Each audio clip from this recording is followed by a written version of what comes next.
میں اب درخواست کروں گا ملک عامر قمر صاحب، ڈاکٹر مجید احمد صاحب کے یہ خاص منظور نظر ہیں، ان سے درخواست ہے تشریف لائیں، اپنے خیالات کا اظہار کریں۔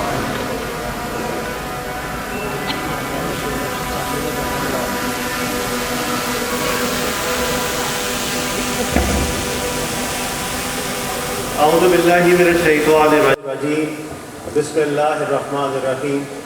ایاک نعبد و ایاک نستعین، ہم تیری ہی عبادت کرتے ہیں اور تجھی سے مدد مانگتے ہیں۔ السلام علیکم ورحمۃ اللہ وبرکاتہ and very good afternoon to all. International Islamic guidance centre کی جانب سے تمام معزز اقلیتی برادری اور تمام مسلمانوں کو خوش آمدید۔ ہم آپ کی موجودگی کو قدر کی نگاہ سے دیکھتے ہیں اور بامی اعتماد، احترام اور امن اور سمجھ بوجھ کو فروغ دینے کے لیے ہم پرعزم ہیں۔ ہمارے نبی صلی اللہ علیہ وآلہ وسلم نے فرمایا کہ مسلم اسٹیٹ میں اگر کوئی مسلمان کسی غیر مسلمان پر ظلم کرے یا اس کے حق کو کم کرے یا اس کی طاقت سے اس پہ زیادہ زور ڈالے یا اس پہ بوجھ ڈالے تو قیامت کے دن میں اس مسلمان کے مخالف ہوں گا۔ سورہ البقرہ آیت نمبر 256 میں ہے کہ دین میں کوئی جبر نہیں۔ قائد اعظم ہمارے جو پاکستان کے جو فاؤنڈر ہیں قائد اعظم محمد علی جناح، انہوں نے فرمایا کہ آپ سب آزاد ہیں اور آپ آزادانہ طور پر ٹیمپل پہ جا سکتے ہیں، آزادانہ طور پر آپ چرچز پہ جا سکتے ہیں اور پاکستانی ریاست کے امور کے ساتھ اس کا کوئی تعلق نہیں۔ اور اس حوالے سے میں پوری پاکستان کی قوم، اسپیشلی جو ہمارے جو پاکستان کے جو تمام جو مسلمان ہیں، میں ان کا شکریہ ادا کرتا ہوں، میں ان کو مبارکباد دیتا ہوں کہ آپ نے جس طرح اس قرآن کی آیت پہ عمل کیا، آپ نے جس طرح اس حدیث پر عمل کیا، آپ نے جس طرح قائد اعظم کے فرمان پر عمل کیا، آپ نے یہ ثابت کیا کہ Pakistan is absolutely not a state of terrorism.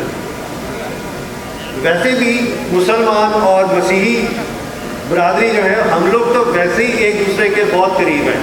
سورہ آل عمران آیت نمبر 64 میں ہے کہ اے نبی صلی اللہ علیہ وآلہ وسلم، آپ ان کو فرما دیجئے کہ اے اہل کتاب، آپ اس کلمے کی طرف آؤ جو آپ کے اور ہمارے درمیان یکساں ہے۔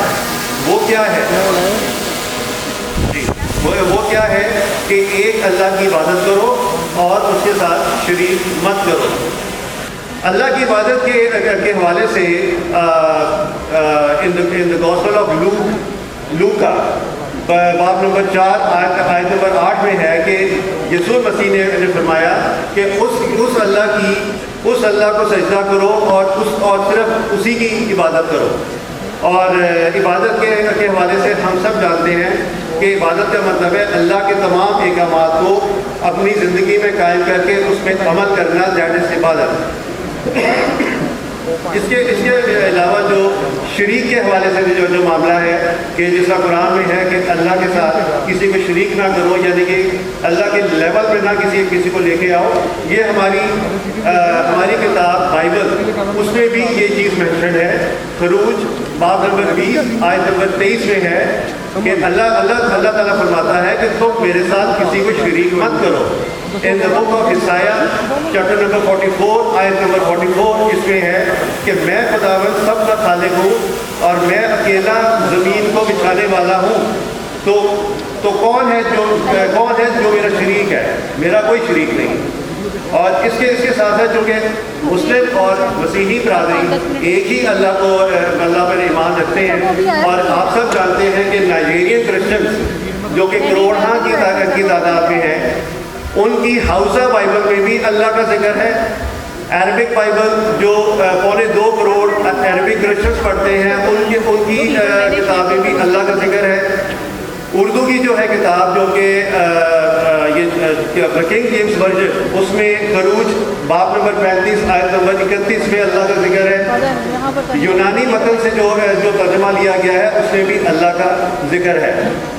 اور آخر میں صرف یہ بات کروں گا کہ ایک مسلمانوں کا وفد نجاشی کے پاس آیا اور مسلمانوں نے جب ان کے ساتھ جب ڈسکشن کی تو آخر میں نجاشی نے کہا کہ آپ کے اور ہمارے درمیان صرف ایک باریک لائن کا فرق ہے، May God bless you, may Allah bless you. Pakistan Zindabad.